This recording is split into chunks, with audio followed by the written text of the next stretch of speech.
আমার মুক্তি আলোয় আলোয় এই আকাশে, আমার মুক্তি আলোয় আলোয়, আমার মুক্তি ধুলায় ধুলায় ঘাসে ঘাসে এই আকাশে, আমার মুক্তি আলোয় আলোয়। নমস্কার বন্ধুরা, গল্পে কথায় বন্ধি গল্প পাঠের এই চ্যানেলে আবারও তোমাদের স্বাগত। আমি এখানে বিভিন্ন লেখকের বিভিন্ন ধরনের ছোট গল্প পাঠের মাধ্যমে উপস্থাপনা করে থাকি। আজকে আমি যার গল্প পাঠ করে শোনাবো তার নাম বিশ্ববন্দিত একটি নাম, তিনি রবীন্দ্রনাথ ঠাকুর। আজকে আমি তোমাদের কাছে পাঠ করে শোনাবো রবীন্দ্রনাথ ঠাকুরের লেখা একটি অনবদ্য ছোট গল্প, স্ত্রীর পত্র।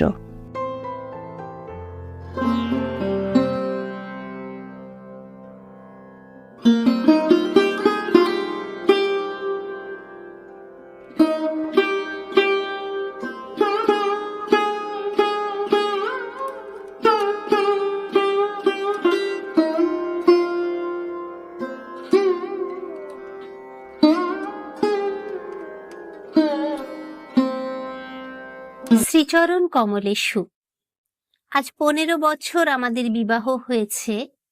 আজ পর্যন্ত তোমাকে চিঠি লিখিনি। চিরদিন কাছেই পড়ে আছি।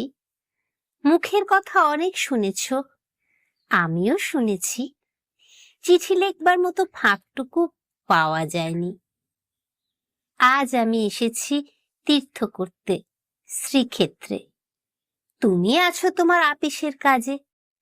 শামুকের সঙ্গে খোলসের যে সম্বন্ধ, কলকাতার সঙ্গে তোমার তাই। সে তোমার দেহ মনের সঙ্গে এঁটে গিয়েছে, তাই তুমি আপিসে ছুটির দরখাস্ত করলে না। বিধাতার তাই অভিপ্রায় ছিল, তিনি আমার ছুটি মঞ্জুর করেছেন। আমি তোমাদের মেজ বউ। আজ 15 বছরের পরে এই সমুদ্রের ধারে দাঁড়িয়ে জানতে পেরেছি, আমার জগৎ এবং জগদীশ্বরের সঙ্গে আমার অন্য সম্বন্ধও আছে।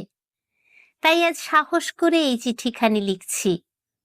এ তোমাদের মেজ বউয়ের চিঠি নয়। তোমাদের সঙ্গে আমার সম্বন্ধ কপালে যিনি লিখেছিলেন, তিনি ছাড়া যখন সেই সম্ভাবনার কথা আর কেউ জানত না, সেই শিশু বয়সে আমি আর আমার ভাই একসঙ্গেই সান্নিপাতিক জ্বরে পড়ি। আমার ভাইটি মারা গেল, আমি বেঁচে উঠলুম। পাড়ার সব মেয়েরাই বলতে লাগলো, মৃণাল মেয়ে কি না, তাই ও বাঁচল। বেটা ছেলে হলে কি আর রক্ষা পেত? চুরি বিদ্যাতে জম পাকা, দামি জিনিসের পরেই তার লোভ। আমার মরণ নেই, সেই কথাটাই ভালো করে বুঝিয়ে বলবার জন্যে এই চিঠিখানি লিখতে বসেছি। যেদিন তোমাদের দুঃসম্পর্কে মামা তোমার বন্ধু নীরদকে নিয়ে কোণে দেখতে এলেন, তখন আমার বয়স 12। দুর্গম পাড়া গাঁয়ে আমাদের বাড়ি। সেখানে দিনের বেলায় শেয়াল ডাকে। স্টেশন থেকে 7 ক্রোশ স্যাকরা গাড়িতে এসে বাকি 3 মাইল কাঁচা রাস্তায় পালকি করে তবে আমাদের গাঁয়ে পৌঁছানো যায়। সেদিন তোমাদের কি হয়রানি! তার উপরে আমাদের বাঙাল দেশের রান্না, সেই রান্নার প্রহসন আজও মামা ভোলেননি। তোমাদের বড় বউয়ের রূপের অভাব মেজ বউকে দিয়ে পূরণ করবার জন্যে তোমার মায়ের একান্ত জিদ ছিল। নইলে এত কষ্ট করে আমাদের সে গাঁয়ে তোমরা যাবে কেন? বাংলাদেশে পিলে, যকৃৎ, অম্লশূল এবং কোণের জন্য তো কাউকে খোঁজ করতে হয় না। তারা আপনি এসে চেপে ধরে, কিছুতে ছাড়তে চায় না। বাবার বুক দূর দূর করতে লাগলো। মা দুর্গা নাম জপ করতে লাগলেন। শহরের দেবতাকে পাড়া গাঁয়ের পূজারী কি দিয়ে সন্তুষ্ট করবে? মেয়ের রূপের উপর ভরসা, কিন্তু সেই রূপের গুমর তো মেয়ের মধ্যে নেই। যে ব্যক্তি দেখতে এসেছে সে তাকে যে দামই দেবে সেই তার দাম। তাই তো হাজার রূপে গুণেও মেয়ে মানুষের সংকোচ কিছুতেই ঘোচে না। সমস্ত বাড়ির, এমনকি সমস্ত পাড়ার এই আতঙ্ক আমার বুকের মধ্যে পাথরের মতো চেপে বসল। সেদিনকার আকাশের যত আলো এবং জগতের যত শক্তি যেন 12 বছরের একটি পাড়া গেয়ে মেয়েকে দুইজন পরীক্ষকের 2 জোড়া চোখের সামনে শক্ত করে তুলে ধরবার জন্য পেয়াদাগিরি করছিল। আমার কোথাও লুকোবার জায়গা ছিল না। সমস্ত আকাশকে কাঁদিয়ে দিয়ে বাঁশি বাজতে লাগলো। তোমাদের বাড়িতে এসে উঠলুম। আমার খুঁতগুলি সবিস্তারে খতিয়ে দেখেও গিন্নির দল সকলে স্বীকার করলেন মোটের ওপর আমি সুন্দরী বটে। সে কথা শুনে আমার বড় জায়ের মুখ গম্ভীর হয়ে গেল। কিন্তু আমার রূপের দরকার কি ছিল তাই ভাবি। রূপ জিনিসটাকে যদি কোনো সেকেলে পণ্ডিত গঙ্গা মৃত্তিকা দিয়ে করতেন তাহলে ওর আদর থাকত, কিন্তু ওটা যে কেবল বিধাতা নিজের আনন্দে গড়েছেন, তাই তোমাদের ধর্মের সংসারে ওর দাম নেই। আমার যে রূপ আছে সে কথা ভুলতে তোমার বেশি দিন লাগেনি, কিন্তু আমার যে বুদ্ধি আছে সেটা তোমাদের পদে পদে স্মরণ করতে হয়েছে। ওই বুদ্ধিটা আমার এতই স্বাভাবিক যে তোমাদের ঘরকন্যার মধ্যে এতকাল কাটিয়েও আজও সে টিকে আছে। মা আমার এই বুদ্ধিটার জন্য ভীষণ উদ্বিগ্ন ছিলেন। মেয়ে মানুষের পক্ষে এ এক বালাই। যাকে বাধা মেনে চলতে হবে সে যদি বুদ্ধিকে মেনে চলতে চায় তবে ঠোকর খেয়ে খেয়ে তার কপাল ভাঙবেই। কিন্তু কি করব বলো? তোমাদের ঘরের বউয়ের যতটা বুদ্ধির দরকার বিধাতা অসতর্ক হয়ে আমাকে তার চেয়ে অনেকটা বেশি দিয়ে ফেলেছেন। সে আমি এখন ফিরিয়ে দিই কাকে? তোমরা আমাকে মেয়ে জ্যাঠা বলে 2 বেলা গাল দিয়েছ। কটু কথাই হচ্ছে অক্ষমের সান্ত্বনা, অতএব সে আমি ক্ষমা করলুম। আমার একটা জিনিস তোমাদের ঘরকন্যার বাইরে ছিল, সেটা তোমরা কেউ জানোনি। আমি লুকিয়ে কবিতা লিখতুম।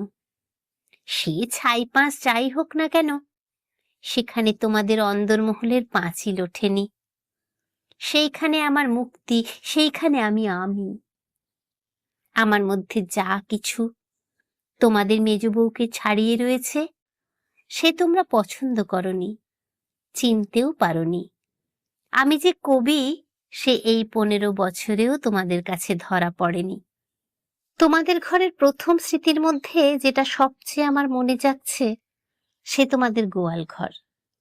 অন্দরমহলে সিঁড়িতে উঠবার ঠিক পাশের ঘরেই তোমাদের গরু থাকে। সামনের উঠোনটুকু ছাড়া তাদের আর নড়বার জায়গা নেই। সেই উঠোনের কোণে তাদের জাবনা দেবার কাঠের গামলা। সকালে বেহারার নানা কাজ।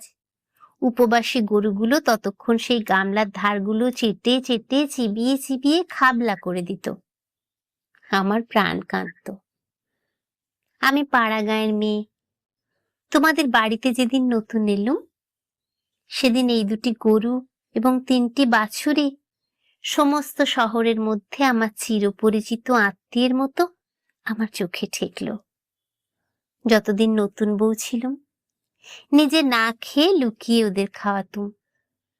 যখন বড় হলুম তখন গরুর প্রতি আমার প্রকাশ্য মমতা লক্ষ্য করে আমার ঠাট্টার সম্পর্কীয়রা আমার গোত্র সম্বন্ধে সন্দেহ প্রকাশ করতে লাগলেন।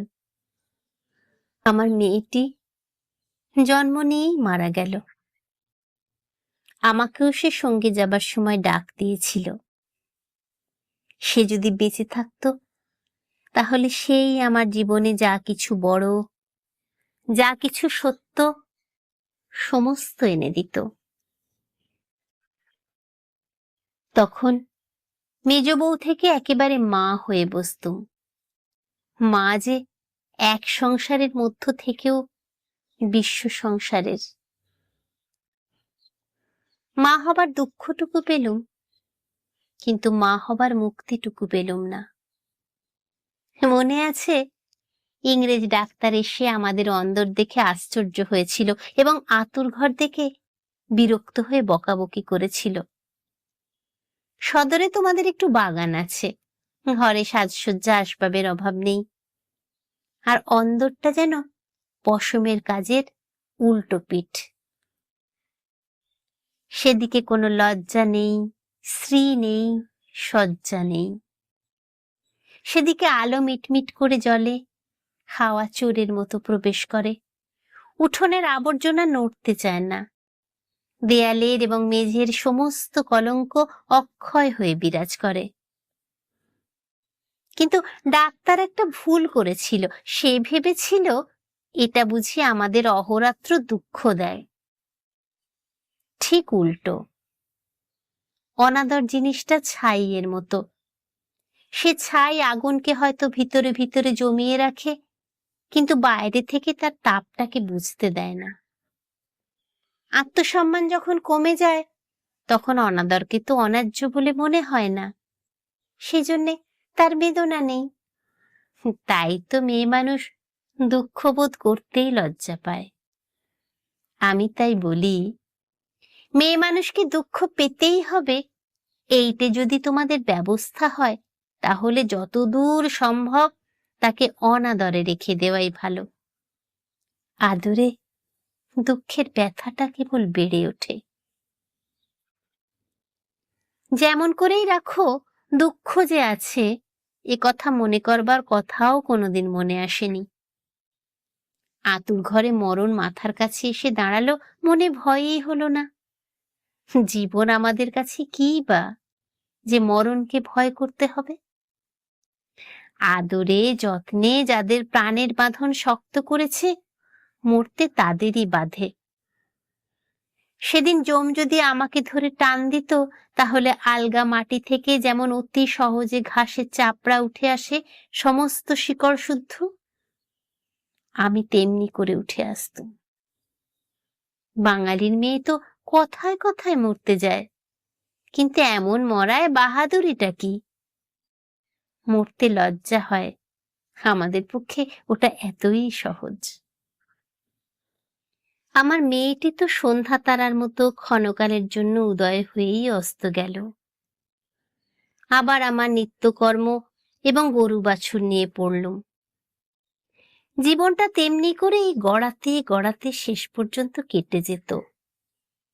আজকে তোমাকে এই চিঠি লেখবার দরকারই হতো না, কিন্তু বাতাসে সামান্য একটা বীজ উড়িয়ে নিয়ে এসে পাকা দালানের মধ্যে অশ্বত্থ গাছের অঙ্কুর বের করে। শেষকালের সেইটুকু থেকে ইটকাঠের বুকের পাঁজর বিদীর্ণ হয়ে যায়। আমার সংসারের পাকা বন্দোবস্তের মাঝখানে ছোট একটুখানি জীবনের কণা কোথা থেকে উড়ে এসে পড়ল। তারপর থেকে ফাটল শুরু হলো। বিধবা মার মৃত্যুর পরে আমার বড় জায়ের বোন বিন্দু তার খুড়তুতো ভাইদের অত্যাচারে আমাদের বাড়িতে তার দিদির কাছে এসে যেদিন আশ্রয় নিলে, তোমরা সেদিন ভাবলে এ আবার কোথাকার আপদ। আমার পোড়া স্বভাব কি করব বলো? দেখলাম তোমরা সকলেই মনে মনে বিরক্ত হয়ে উঠেছ। সেই জন্যেই এই নিরাশ্রয় মেয়েটির পাশে আমার সমস্ত মন যেন একেবারে কোমর বেঁধে দাঁড়ালো। পরের বাড়িতে পরের অনিচ্ছাতে এসে আশ্রয় নেয়া, সে যে কত বড় অপমান। দায়ে পড়ে সেও যাকে স্বীকার করতে হলো, তাকে কি একপাশে ঠেলে রাখা যায়? তারপরে দেখলুম আমার বড় জায়ের দশা। তিনি নিতান্ত দরদে পড়ে বোনটিকে নিজের কাছে এনেছেন, কিন্তু যখন দেখলেন স্বামীর অনিচ্ছা, তখন এমনি ভাব করতে লাগলেন যেন এ তার এক বিষম বালাই, যেন একে দূর করতে পারলেই তিনি বাঁচেন। এই অনাথা বোনটিকে মন খুলে প্রকাশ্যে স্নেহ দেখাবেন, সে সাহস তার হলো না। তিনি পতিব্রতা। তার এই সংকট দেখে আমার মন আরো ব্যথিত হয়ে উঠল। দেখলাম বড়জা সকলকে একটু বিশেষ করে দেখিয়ে দেখিয়ে বিন্দুর খাওয়া পড়ার এমনি মোটা রকমের ব্যবস্থা করলেন এবং বাড়ির সর্বপ্রকার দাসী বৃত্তিতে তাকে এমন ভাবে নিযুক্ত করলেন যে আমার কেবল দুঃখ নয়, লজ্জা বোধ হলো।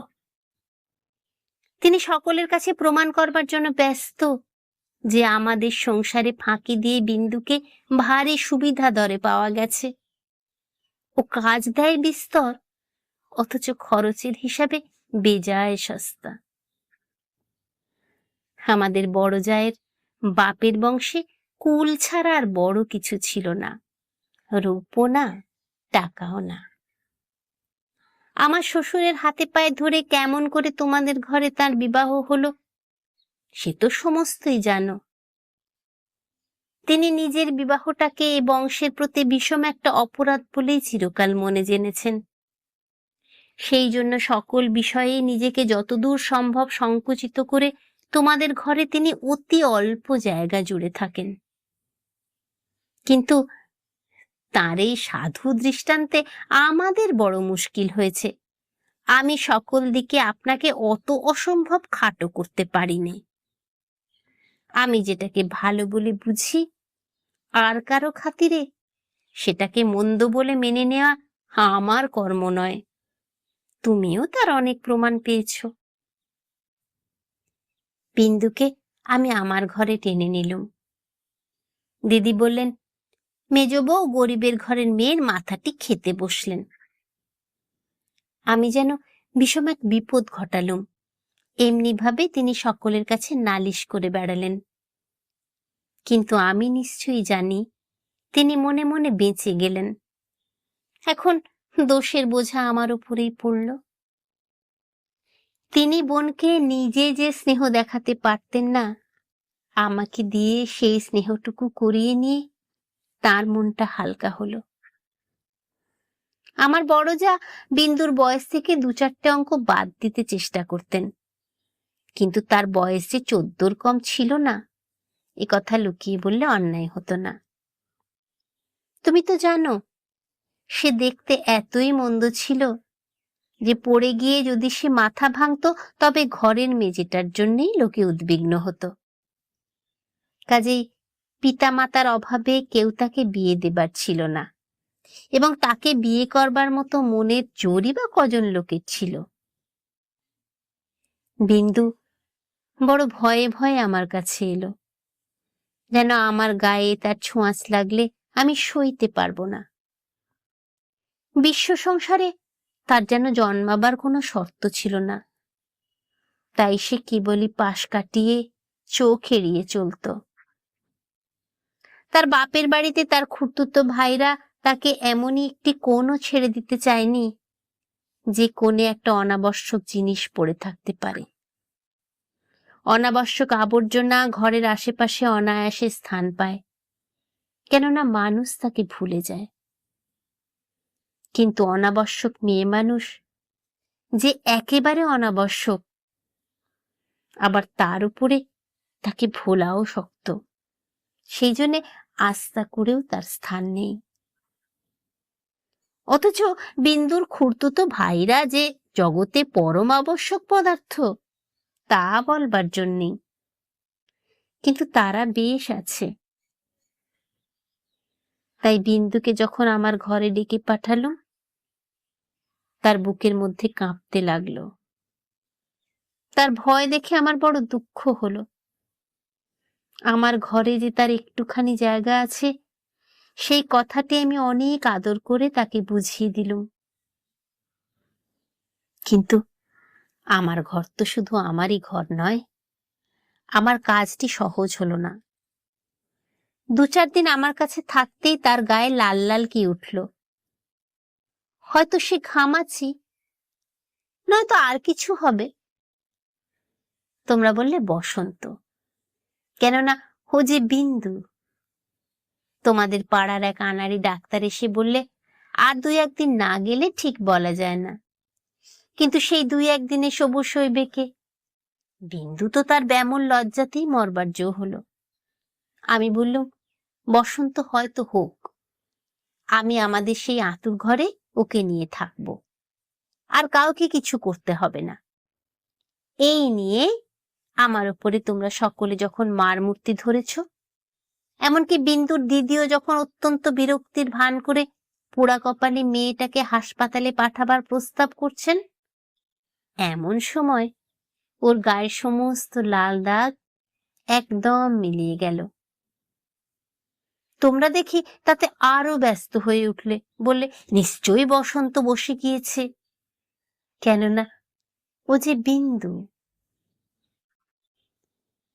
অনাদরে মানুষ হবার একটা মস্ত গুণ, শরীরটাকে তাতে একেবারে অজর অমর করে তোলে। ব্যায়াম হতেই চায় না, মরার সদর রাস্তাগুলো একেবারেই বন্ধ। রোগ তাই ওকে ঠাট্টা করে গেল, কিছুই হলো না। কিন্তু এটা বেশ বোঝা গেল, পৃথিবীর সবচেয়ে অকিঞ্চিৎকর মানুষকে আশ্রয় দেয়াই সবচেয়ে কঠিন। আশ্রয়ের দরকার তার যত বেশি, আশ্রয়ের বাধাও তার তেমনি বিষম।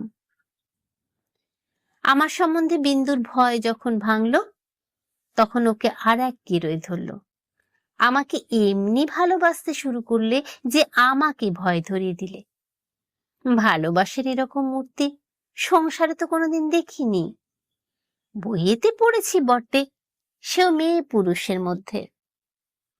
আমার যে রূপ ছিল, সে কথা মনে করাবার কোনো কারণ বহুকাল ঘটেনি। এতদিন পরে সেই রূপটা নিয়ে পড়ল এই কুশ্রী মেয়েটি। আমার মুখ দেখে তার চোখের আশ আর মিটত না। বলতো, দিদি, তোমার মুখখানি আমি ছাড়া আর কেউ দেখতে পায়নি।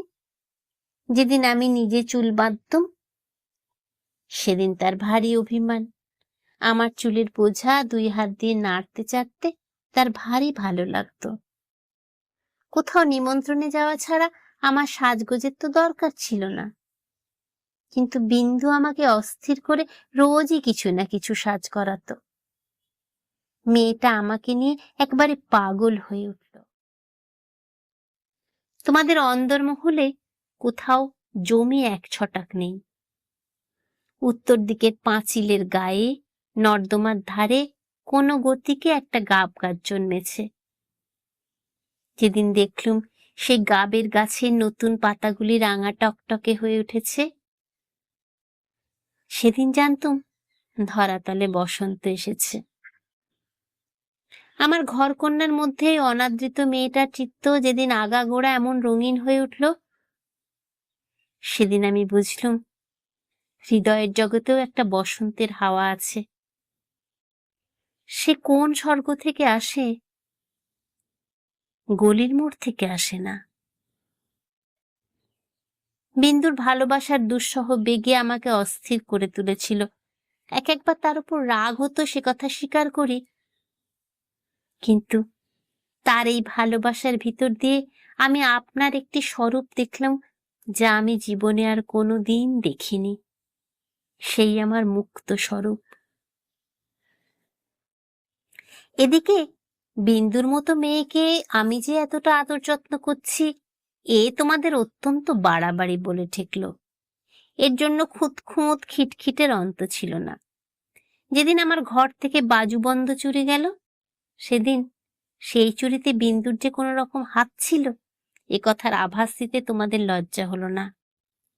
যখন স্বদেশী হাঙ্গামায় লোকের বাড়ি তল্লাশি হতে লাগলো, তখন তোমরা অনায়াসে সন্দেহ করে বসলে যে বিন্দু পুলিশের পোষা মেয়ে চর। তার আর কোনো প্রমাণ ছিল না, কেবলই এই প্রমাণ যে ও বিন্দু। তোমাদের বাড়ির দাসীরা ওর কোনো রকম কাজ করতে আপত্তি করত। তাদের কাউকে ওর কাজ করবার ফরমাস করলে ও মেয়েও একেবারে সংকোচে যেন আড়ষ্ট হয়ে উঠত। এই সকল কারণেই ওর জন্য আমার খরচ বেড়ে গেল। আমি বিশেষ করে একজন আলাদা দাসী রাখলুম। সেটা তোমাদের ভালো লাগেনি। বিন্দুকে আমি যেসব কাপড় পরতে দিতুম, তা দেখে তুমি এত রাগ করেছিলে যে আমার হাত খরচের টাকা বন্ধ করে দিলে। তারপর দিন থেকে আমি 5 শিকে দামের জোড়া মোটা কোরা কলের ধুতি পরতে আরম্ভ করে দিলুম।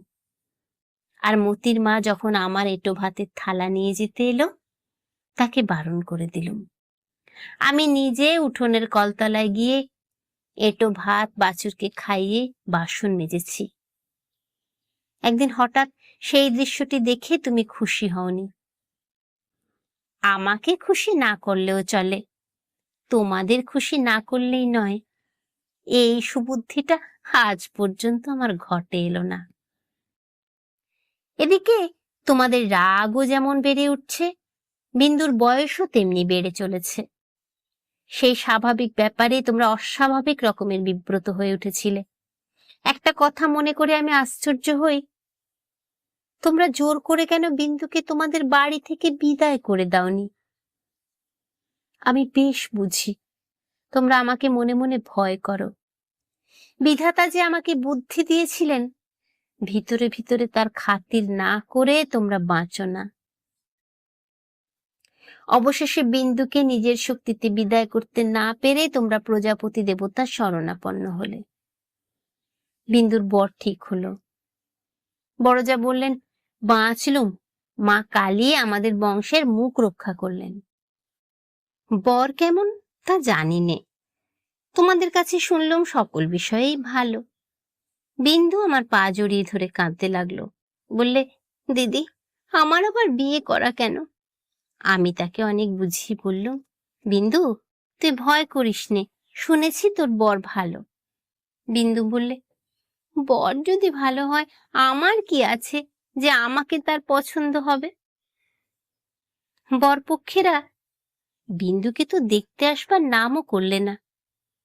বর দিদি তাতে বড় নিশ্চিন্ত হলেন। কিন্তু দিন রাত্রে বিন্দুর কান্না আর থামতে চায় না।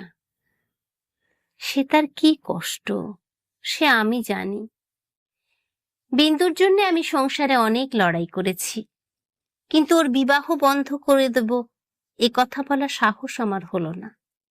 কিসের জোরেই বা বলবো? আমি যদি মারা যাই তো ওর কি দশা হবে?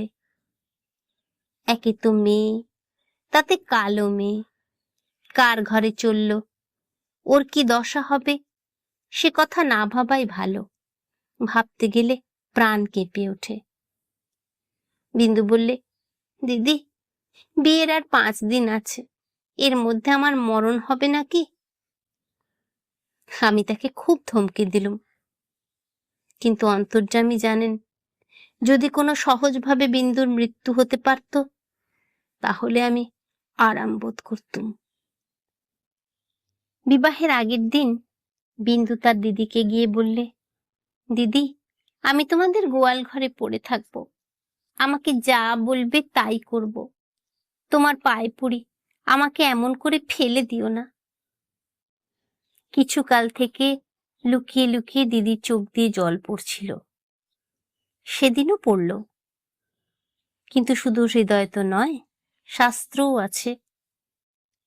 তিনি বললেন, জানিস তো বিন্দি, পতিই হচ্ছে শ্রীলোকের গতি মুক্তি সব। কপালে যদি দুঃখ থাকে তো কেউ খণ্ডাতে পারবে না।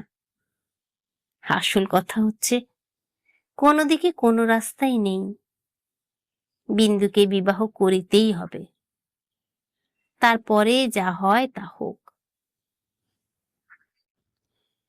আমি চেয়েছিলাম বিবাহটা যাতে আমাদের বাড়িতেই হয়, কিন্তু তোমরা বলে বসলে বরের বাড়িতেই হওয়া চাই। সেটা তাদের কৌলিক প্রথা।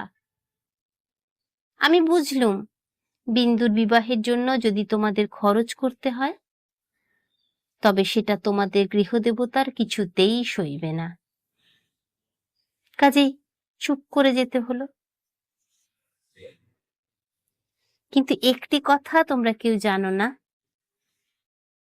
দিদিকে জানাবার ইচ্ছে ছিল কিন্তু জানাইনি, কেননা তাহলে তিনি ভয়েই মরে যেতেন। আমার কিছু কিছু গয়না দিয়ে আমি লুকিয়ে বিন্দুকে সাজিয়ে দিয়েছিলাম। বোধ করি দিদি সেটা চোখে পড়ে থাকবে, কিন্তু সেটা তিনি দেখেও দেখেননি। দোহাই ধর্মের, সেজন্য তোমরা তাকে ক্ষমা করো। যাবার আগে বিন্দু আমাকে জড়িয়ে ধরে বললে, দিদি, আমাকে তোমরা তাহলে নিতান্তই ত্যাগ করলে? আমি বললুম, না বিন্দি, তোর যেমন দশাই হোক না কেন, আমি তোকে শেষ পর্যন্ত ত্যাগ করব না। 3 দিন গেল। তোমাদের তালুকের প্রজা খাবার জন্যে তোমাকে যে ভেড়া দিয়েছিল, তাকে তোমার জঠরাগ্নি থেকে বাঁচিয়ে আমি আমাদের একতলায় কয়লা রাখবার ঘরের একপাশে বাস করতে দিয়েছিলাম। সকালে উঠেই আমি তাকে নিজে দানা খাইয়ে আসতুম। তোমার চাকরদের প্রতি 2-1 দিন নির্ভর করে দেখেছি, তাকে খাওয়ানোর থেকে তাকে খাওয়ার প্রতি তাদের ঝোঁক বেশি। সেদিন সকালে সেই ঘরে ঢুকে দেখি বিন্দু এক কোণে জড়সড় হয়ে বসে আছে। আমাকে দেখেই আমার পা জড়িয়ে ধরে লুটিয়ে পড়ে নিঃশব্দে কাঁদতে লাগলো। বিন্দুর স্বামী পাগল। সত্যি বলছিস বিন্দি? এত বড় মিথ্যা কথা তোমার কাছে বলতে পারি দিদি? তিনি পাগল। শ্বশুরের এই বিবাহে মত ছিল না, কিন্তু তিনি আমার শাশুড়িকে জমের মতো ভয় করেন। তিনি বিবাহের পূর্বেই কাশী চলে গেছেন। শাশুড়ি জেদ করে তার ছেলের বিয়ে দিয়েছেন। আমি সেই রাশ করা কয়লার উপর বসে পড়লুম। মেয়ে মানুষকে মেয়ে মানুষ দয়া করে না, বলে, ও তো মেয়ে মানুষ বই তো নয়, ছেলে হোক না পাগল, সে তো পুরুষ বটে। বিন্দুর স্বামীকে হঠাৎ পাগল বলে বোঝা যায় না, কিন্তু এক একদিন সে এমন উন্মাদ হয়ে ওঠে যে তাকে ঘরে তালা বন্ধ রাখতে হয়। বিবাহের রাত্রে সে ভালো ছিল, কিন্তু রাত জাগা প্রভৃতি উৎপাতে 2য় দিন থেকে তার মাথা একেবারে খারাপ হয়ে উঠল।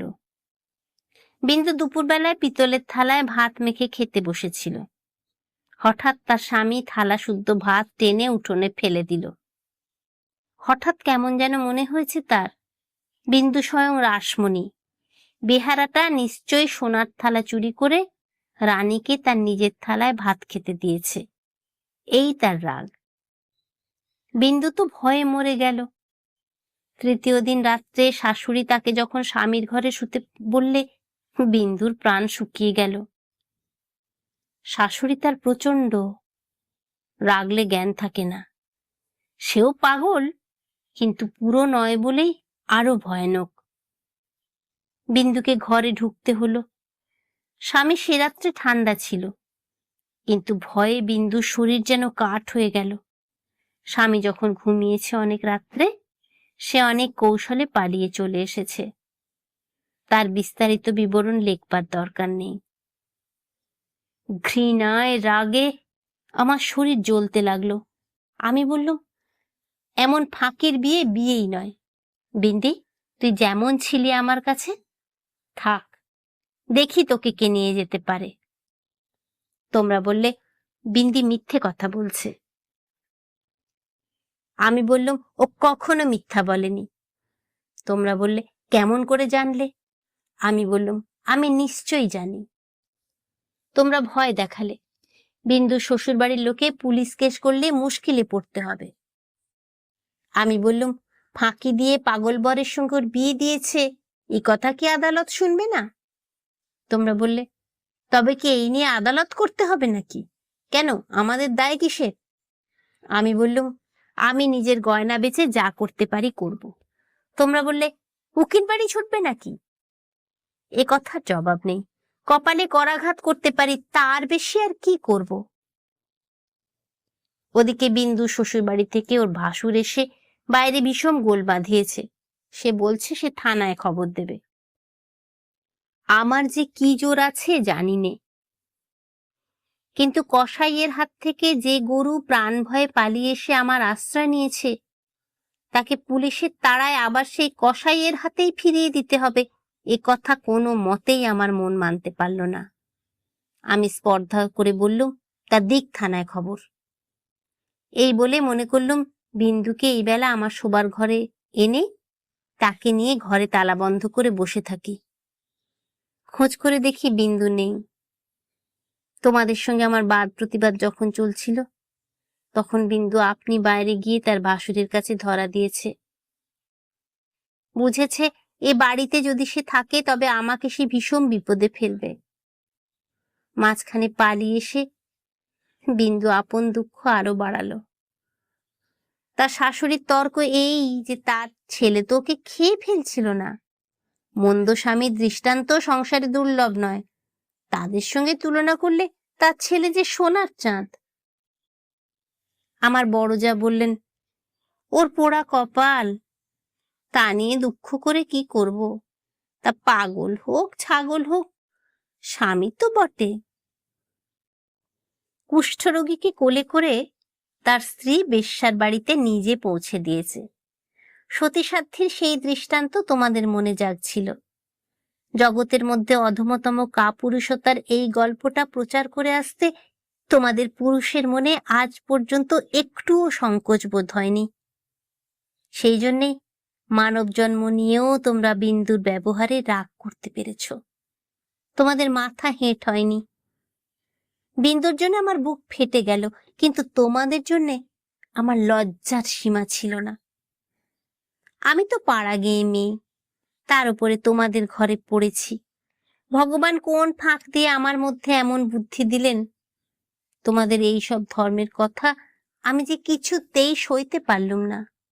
আমি নিশ্চয়ই জানতুম মরে গেলেও বিন্দু আমাদের ঘরে আর আসবে না।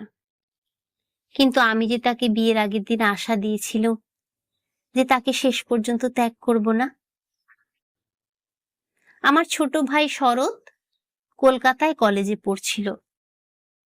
তোমরা জানোই তো, যত রকমের ভলেন্টিয়ারি করা, প্লেগের পাড়ার ইঁদুর মারা, দামোদরের বন্যায় ছোটা, এতেই তার এত উৎসাহ যে উপরে উপরে দুবার সে এফএ পরীক্ষায় ফেল করেও কিছুমাত্র দমে যায়নি।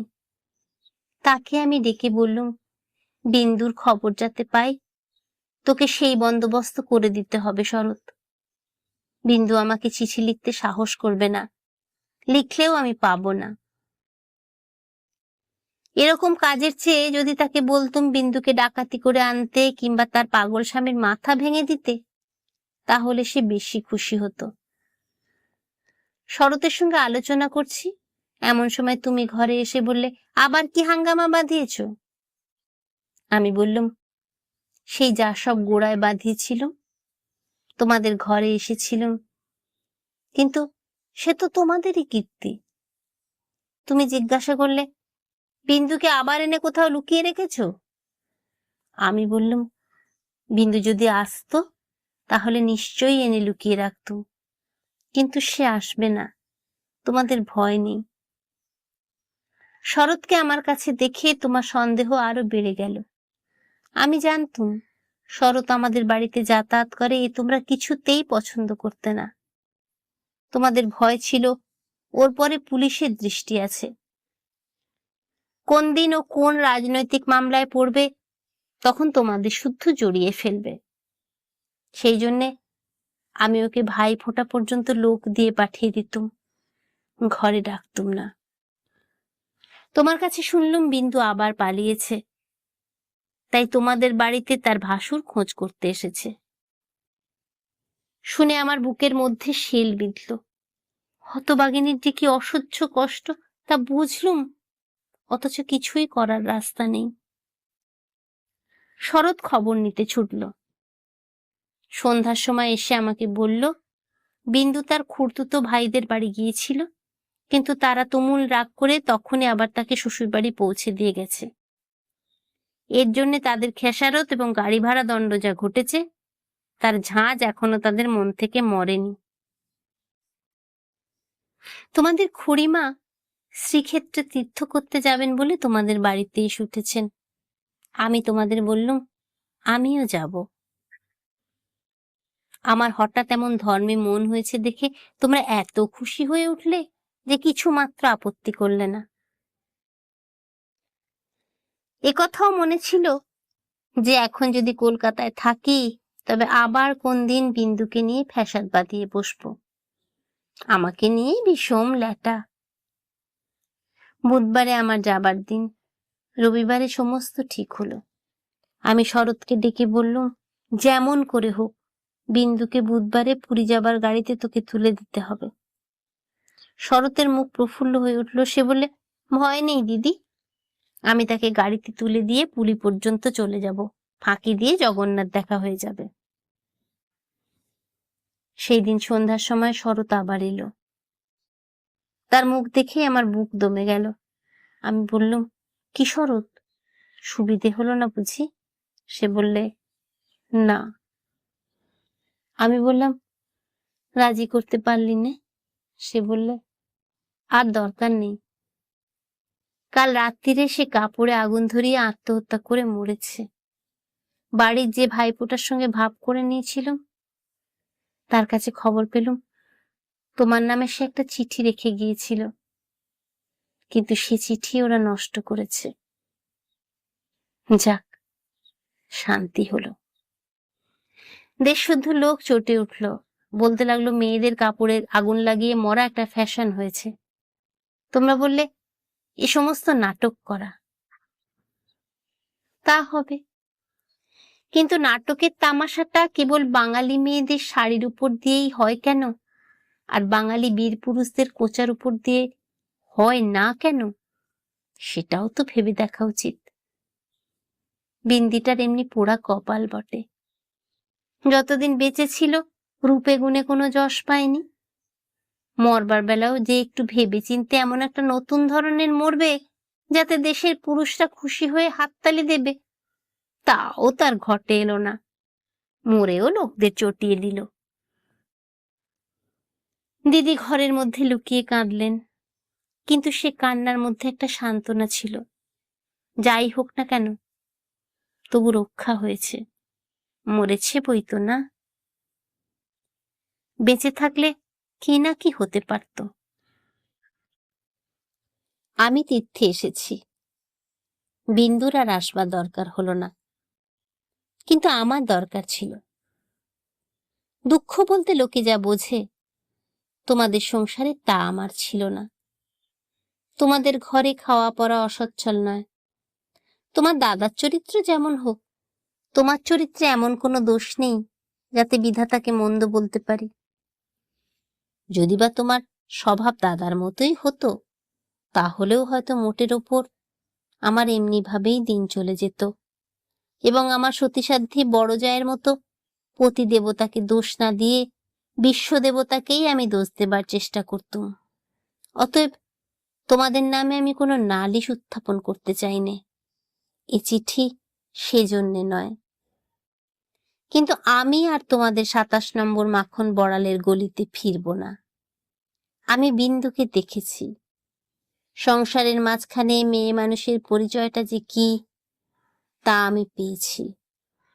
আর আমার দরকার নেই। তারপরে এও দেখছি ও মেয়ে বটে, তবু ভগবান ওকে ত্যাগ করেননি। ওর উপরে তোমাদের যত জোরই থাক না কেন, সেই জোরের অন্ত আছে। ও আপনার হতভাগ্য মানব জন্মের চেয়ে বড়। তোমরাই যে আপন ইচ্ছা মতো আপন দস্তুর দিয়ে ওর জীবনটাকে চিরকাল পায়ের তলায় চেপে রেখে দেবে, তোমাদের পা এত লম্বা নয়। মৃত্যু তোমাদের চেয়ে বড়, সেই মৃত্যুর মধ্যে সে মহান।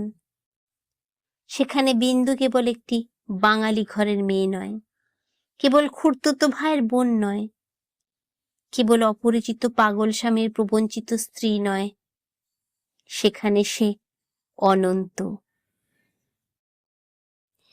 সেই মৃত্যুর বাঁশি এই বালিকার ভাঙা হৃদয়ের ভিতর দিয়ে আমার জীবনের যমুনা পারে যেদিন বাজল, সেদিন প্রথমটা আমার বুকের মধ্যে যেন বান বিঁধল।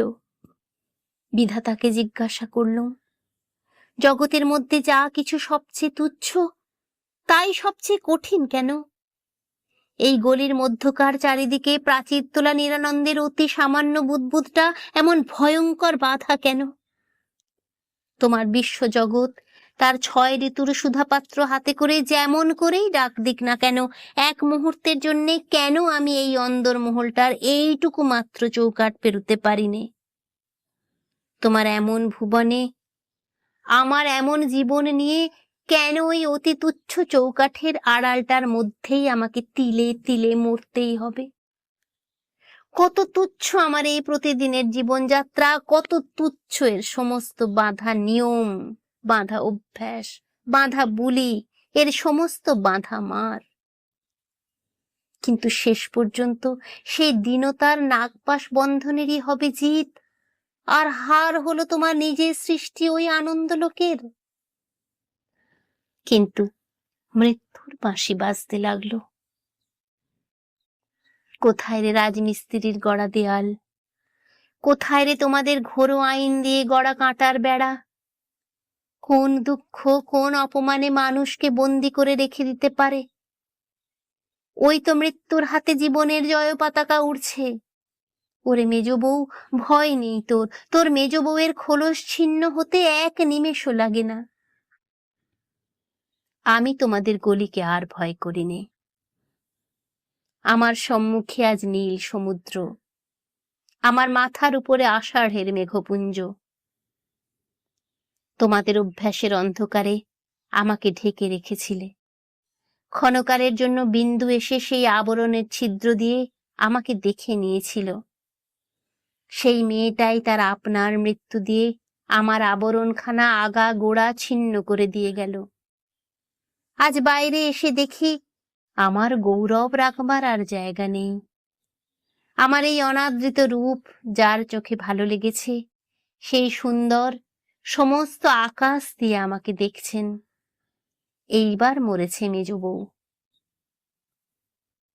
তুমি ভাবছ আমি মরতে যাচ্ছি? ভয় নেই, অমন পুরনো ঠাট্টা তোমাদের সঙ্গে আমি করব না। মীরাবাইও তো আমার মতো মেয়ে মানুষ ছিল, তার শিকলও তো কম ভারী ছিল না। তাকে তো বাঁচবার জন্যে মরতে হয়নি। মীরাবাই তার গানে বলেছিল, ছাড়ুক বাপ, ছাড়ুক মা, ছাড়ুক যে যেখানে আছে, মীরা কিন্তু লেগেই রইল প্রভু, তাতে তার যা হবার তা হোক। এই লেগে থাকাই তো বেঁচে থাকা। আমিও বাঁচব, আমি বাঁচলুম। তোমাদের চরণতল আশ্রয় ছিন্ন মৃণাল, 1321।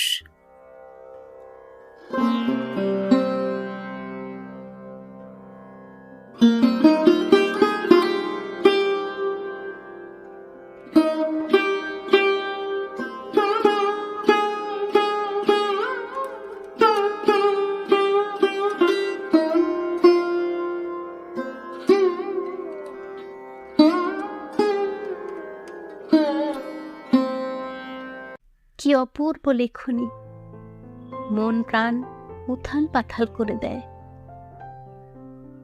আমার মতো কি তোমাদেরও মনে এমন অনুভূতি হলো বন্ধুরা? কেমন লাগলো আমার এই পাঠ? যদি ভালো লেগে থাকে লাইক করো, তোমার প্রিয়জনদের সঙ্গে শেয়ার করো, আর আমার চ্যানেলটা সাবস্ক্রাইব করে আমার পাশে থেকো। বেল বাটনটা প্রেস করে দিও পরের গল্পের নোটিফিকেশনের জন্য। আর অনেকটা ভালোবাসা নিয়ে অপেক্ষা করো আমার পরের গল্পটার জন্য। তোমরা সবাই খুব ভালো থেকো।